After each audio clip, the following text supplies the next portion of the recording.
Hello and welcome to our YouTube channel. Today we will explain the summary of the play Doctor Faustus. Let's start. Doctor Faustus is a tragedy written by Christopher Marlowe shortly before the playwright's death in 1593. A cautionary tale, the play tells the story of Faustus, a man who sells his soul to the devil in exchange for power and riches. The character of Faustus has origin in German legend and is rumored to have been based on a real alchemist from the Renaissance era. The play opens with a prologue in which a chorus introduces us to Faustus, a brilliant doctor of divinity, who rose to prominence as a scholar despite modest origins. When we meet Faustus, he has moved on from theology to magic and dark arts which he believes will give him more power than kings. Two angels, one good and one evil, try to advise Faustus. The good angel tells him to put the dark arts aside and prioritize his chance at heaven, while the evil angel encourages Faustus to pursue magic as it could give him limitless powers on earth. Faustus orders his servant Wagner to summon Valdez and Cornelius, two famous magicians and friends to Faustus. When they arrive, Faustus informs these friends that he has decided to practice witchcraft and intends to conjure that very night. Valdez and Cornelius are delighted and promise the aspiring magician that with their knowledge and his mind they will be able to control nature itself. Meanwhile, two scholars meet Wagner, the servant, and ask him where Faustus is.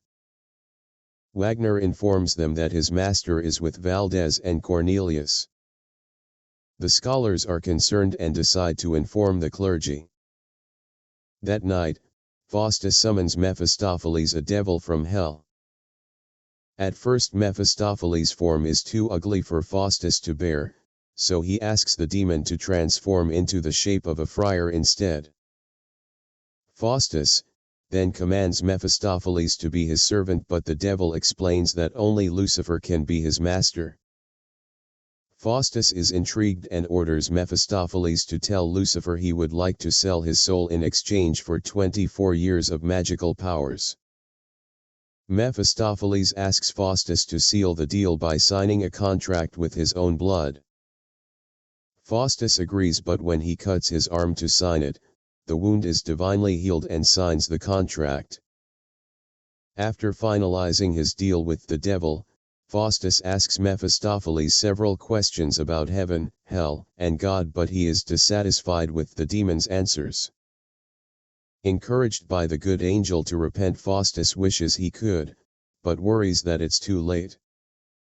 Learning of Faustus' desire to repent, Lucifer, Mephistopheles, and another demon called Beelzebub intimidate him into honoring his contract over the years.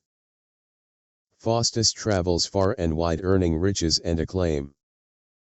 He pulls pranks on the Pope and commoners alike, even becoming a favorite of the German emperor, whom he entertains by conjuring long-dead legends like Alexander the Great. Despite his enemies' attempts to kill him, Faustus survives, proving that he indeed cannot be killed. Nearing the end of 24 years, Faustus prepares for certain death, leaving everything to Wagner, a pious old man. Insists that Faustus can still repent, but Mephistopheles threatens Faustus with physical violence. Doomed, Faustus asks Mephistopheles to summon Helen of Troy, the famous beauty from Homer's Iliad, to serve as his final indulgence. Finally, the night on which Faustus must surrender his soul arrives. Along with Faustus's scholar friends, the good angel laments Faustus's fate, while Mephistopheles, Lucifer, Beelzebub, and the evil angel taunt him.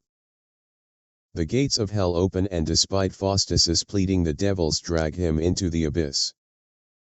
In the final speech, the chorus warns the audience to remember the story of Faustus, a man who wasted his potential for chance at omnipotence.